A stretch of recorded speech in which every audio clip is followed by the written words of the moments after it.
Hey guys, welcome to the Daily Word Bible Study, a plain and simple book by book, chapter by chapter, and verse by verse study through the entire Bible. Currently, we are in Matthew chapter 22. I want to kind of retrace a passage we kind of started last time, and just want to highlight one statement about when Jesus made the statement, rendering unto Caesar the things that are Caesar's, and rendered unto God the things that are God. And and so and sometimes we kind of wonder about this. Now, in truth, Jesus is not necessarily teaching the dynamics of what that means. In other words, rendering unto Caesar what is Caesar, the things of the world. Um, and of course, where is the dividing line? Okay. So, but I do want to kind of just go back and I want to take a look at it again. And then just kind of tackle it for a minute. All right, let's go bring my scriptures up here.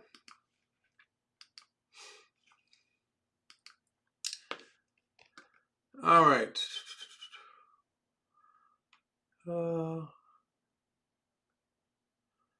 All right, here we go.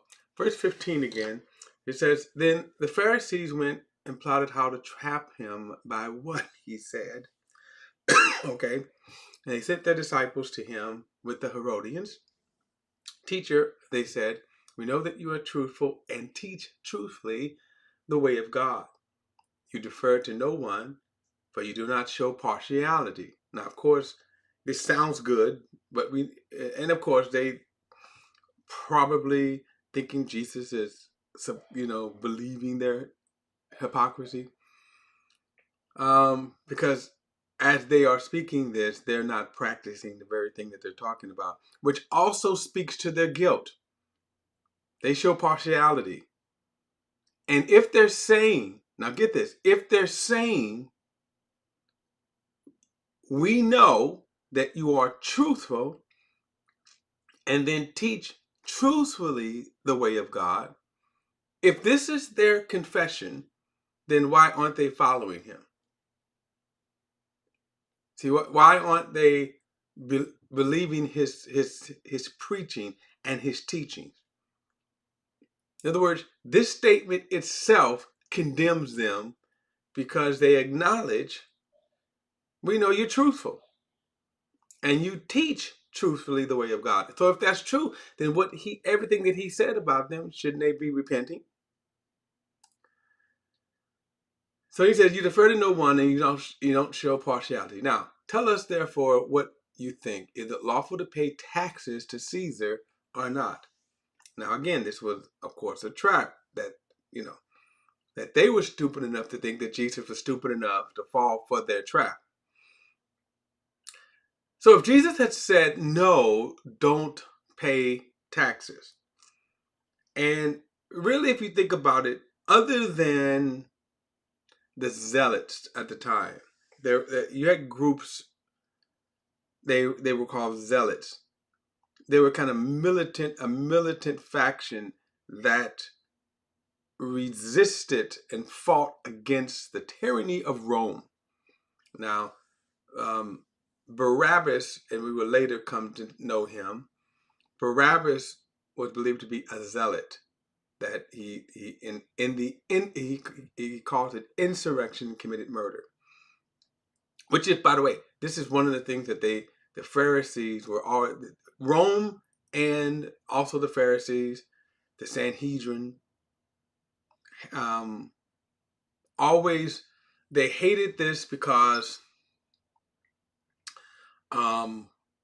if they were irritant to Rome, and if they got out of hand, Rome would blame the leaders and then come down hard on them. So they probably would be the ones that would say, do not pay taxes to Caesar. They would cause these insurrections every now and then. So when he says, do we pay taxes to Caesar or not? If Jesus had said, don't pay taxes. Then, of course, they could have hauled him off to Pilate and said he is a insurrectionist and had him crucified, had him brought up on charges. He says, but perceiving their malice, Jesus said, why are you testing me, hypocrites? Show me the coin used for the tax. So they brought him a denarius, again, which is the day's page. Whose image and inscription is this? He asked them. Caesar's, they said to him. Then he said to them, therefore give back to Caesar the things that are Caesar, and to God the things that are God. And when they heard this, they were amazed. And so they left him and went away. In other words, they didn't fall for his trap. Now, are there limits to this statement here? Of course there is. If Caesar said, worship me, for example, we know in Daniel chapter 3, where Nebuchadnezzar built this image and he commanded all of his kingdom to bow down and worship. Well, this doesn't apply to that. But he said to give back to Caesar. And as you saw, everyone except the 3 Hebrew boys did not bow. And as a result, they were thrown in the furnace, the fiery furnace. So see, in that case, you wouldn't bow. You would not give back to Caesar the things of Caesar if it was called worship. By the way, just so you know this too, the word God or even Savior was ascribed to Caesar. That the term God was ascribed, in other words, a Savior, they would shout sometimes Caesar as Savior. So again, my point is that there's just limits here. Give back to Caesar the things that are Caesar. Okay, here's this tax money. Give it back to him. Right? Here, give it back to him. But he's not telling us to worship or follow the ungodly ways of Caesar, in our case, society. All right, now verse 23, he says, now the same day, some Sadducees who say there is no resurrection came up to him and questioned him. Now, the Sadducees, again, this is another kind of stupid argument or reasoning, because you're going to argue about something everyone knows you don't believe in. Now, I get sometimes those debates. For example, I have a Muslim person who will email me or video chat me from somewhere in the Middle East. And he will want to argue about the deity of Jesus Christ. When, okay, I know you do not believe in the deity of Jesus Christ.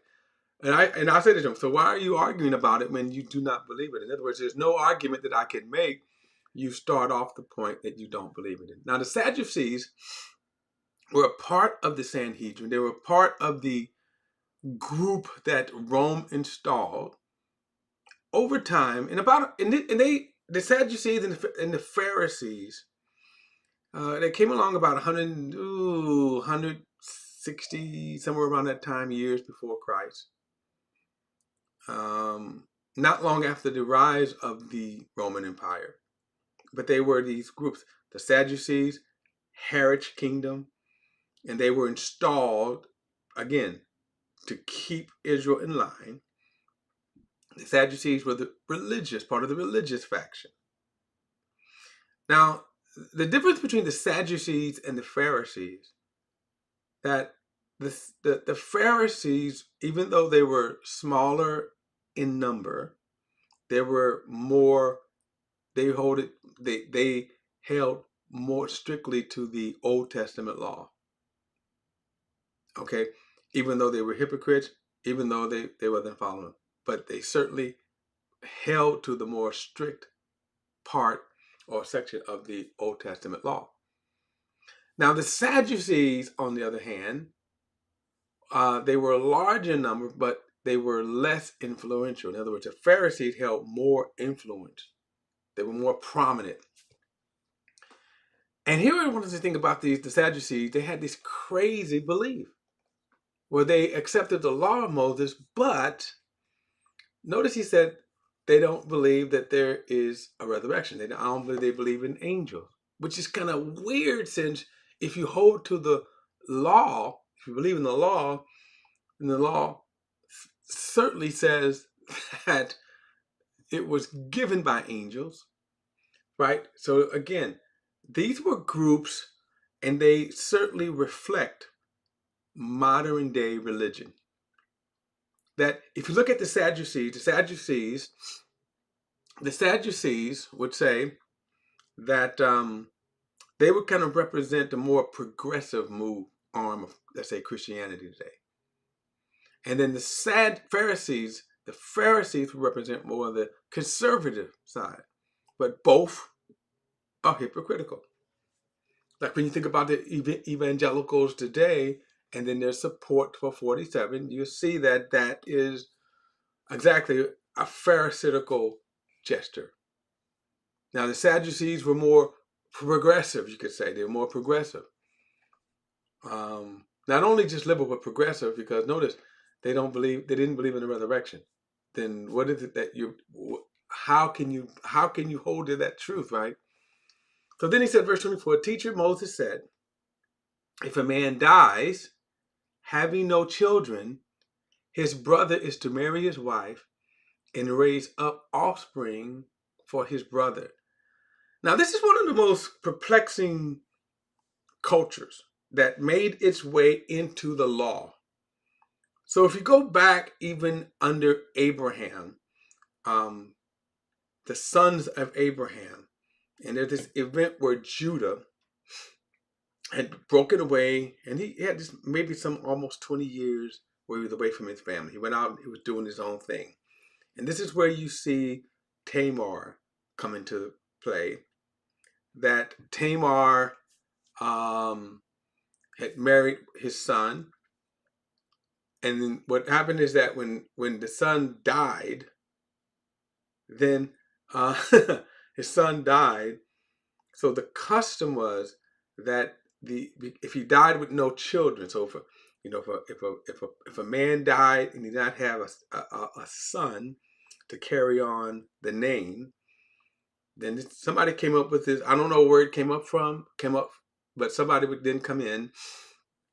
The next brother in line would actually go into the wife, have sex with the wife, get her pregnant, and then that child would carry on the name of the dead brother. Right? This made its way into the law, the same thing. So the same thing, if a man died, then his next of kin or his brother would go in and have, sex with his brother's wife. And then it would only be limited to that one. In other words, he wasn't supposed to keep sleeping with her. Just supposed to have like one child. And it always caused problems too. It caused problems because you have guys that would say, well, wait a minute, what about my seed? And maybe I want my firstborn, to carry on my seed. And it caused a lot of problems. And so, but it made its way into the law of Moses. So now they're asking this question, right? They say, here is the command. This is what's in the law. This is in the law of Moses. Let me show you something. Let's see, Deuteronomy 25. Let's go to Deuteronomy 25. Let's look at it in there. And like I say, it actually starts in I think it's one of the craziest thing you could see here. All right, so here it is. It says, verse 5, when brothers live on the same property and one of them dies without a son, the wife of the dead man may not marry a stranger outside the family. Her brother-in-law is to take her as his wife, have sexual relations with her, and perform the duty of the brother-in-law for her.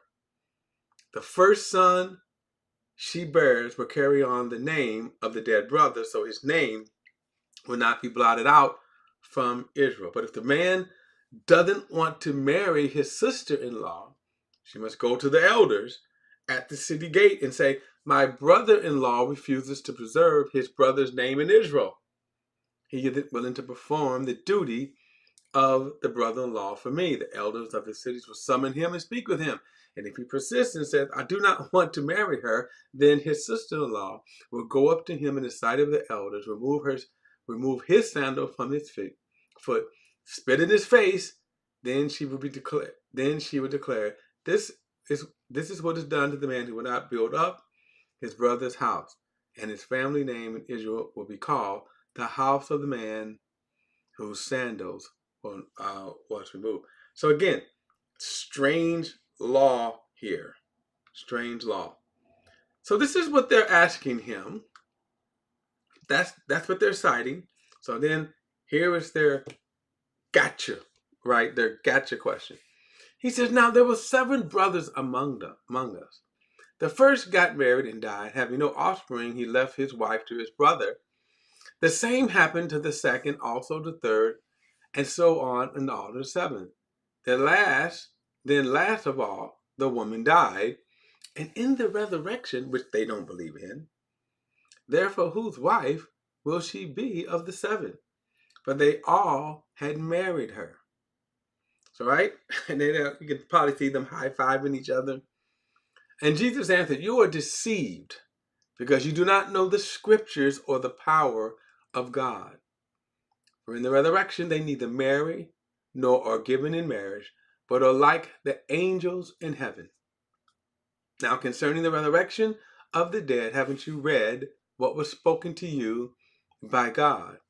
I am the God of Abraham, and the God of Isaac, and the God of Jacob. He is not the God of the dead, but of the living. So there's a couple of things Jesus brings out here. Now watch this. When the crowds heard this, they were astonished at his teaching. So now what is interesting, again here, you see 2 things going on that Jesus said. For first and foremost, there's not, and he gives us some insight that when we die, that there will not be marriages in the afterlife. Now, why is that? Because marriage is a flesh thing. It is a flesh bond. And so when 2 people are married, they are only bonded by their flesh. So when death happens, it breaks that bond. So like, for example, those who have lost their spouses, then that bond of marriage is broken. So now in heaven, you're not going to be married. Now, as believers, you're going to have so much more. But he says they're like the angels in heaven, meaning they're not married. Now, when we think about certain aspects of marriage, and from our fleshly perspective, it is hard to see how the glories of marriage. You know, like when you think about like now, and we can envision what, at the very least, what marriage should be. But what I'm going to say, what I would challenge is that marriage, I mean, your existence and what the inheritance that God has for the believers will far exceed missing out on sex. Okay. And I say that because that's probably the biggest kind of the greatest bond there, what we enjoy. Because, you know, while, for example, I can enjoy fellowship with my wife, or I can enjoy fellowship with a whole bunch of people in heaven. So, but what makes marriage great is the sexual union part of it. So he says that, so there's no marriage in the resurrection. Now he does mention the resurrection. And the idea of the resurrection is when the body stands. It is and so the resurrection, there are, you could almost say there's different resurrections. There is a resurrection of the just and unjust. But it's body stand, okay? But but there will be no marriage in heaven. And one of the things he says is that, and when he says that, it's almost like he says, now, just so you know, God is the God of Abraham, Isaac, and Jacob. He's not the God of the dead, but of the living. Think about this. Go back to the Mountain of Transfiguration. And by the way, remember, they don't see this. As Jesus is teaching this, they didn't see that. Only Peter, James, and John saw the Mount of Transfiguration. Only Peter, James, and John saw Elijah and Moses. But understand, so when Jesus says that he's not the God of the dead, but of the living, why? Because there is no cessation of existence or consciousness as a believer. Actually, pretty much, whether you're a believer or not, it's just a matter of where, but there's no ceasing of existence or consciousness. If you're not a believer, your consciousness will exist in hell. That, as we read, remember, and if you look at the rich man and the poor man, the parable of the rich man and poor man in Luke chapter 16, you see two examples of people that are alive. You see two examples of people that after they died, existence went on, consciousness went on, memory went on. And we saw the same when Elijah and Moses appeared to Jesus on the Mount of Transfiguration. Moses had been dead for some 1,500 years. Elijah had been dead for some 1,800 years. They show up and start talking with Jesus. That's why Jesus says he's not the God of the dead, meaning there's nothing, there's no succession. There's a succession of consciousness. They are very much alive. They're very much aware. Think about that picture there. They were talking to Jesus, and we know what they were talking about. He was talking to Jesus about what he was going to accomplish at Jerusalem, their death. So, let's just think, when you think about those images, the parable that Jesus told, or the story that Jesus told in Luke chapter 16, when the rich man died and said, in hell, he lifted up his eye, in hell, he was tormented, but he looked over and he goes, there's Abraham. And then there's that dude that was begging at my table. That dude begging at my table. Right? He used to beg for my crumbs. He used to beg. So again, that's why he says he's not the God of the dead. And then, of course, what does the dead mean? Because we think from the perspective of physical death, right? From the sense of physical death, because our bodies cease to function.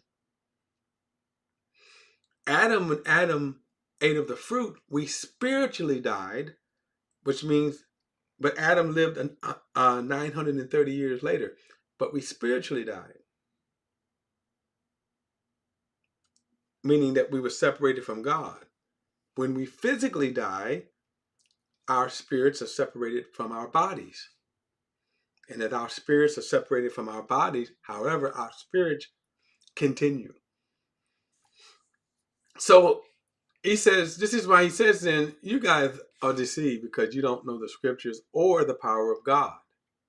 And then he goes on and says, for in the resurrection, they need to marry or given in marriage. So the idea of the resurrection is not going to be physical. It's not going to be physical. Actually, it's going to be a lot more. The resurrection that God has in store for us, our bodies will be like unto the bodies of Jesus. We're going to have bodies like Jesus. So, all right. So he kind of blasts them and says, you guys are just plain stupid, okay? And it was. The reason why it was so stupid is because you're asking a question you don't even believe in. You're asking a question that you know you don't believe in the resurrection. Silly. All right, guys, don't forget to like and share this video and subscribe to BP The Bible Perspective. And as always, if you have a thought or comment, add it to the comments section below. All comments are welcome. I'll see you in the next study.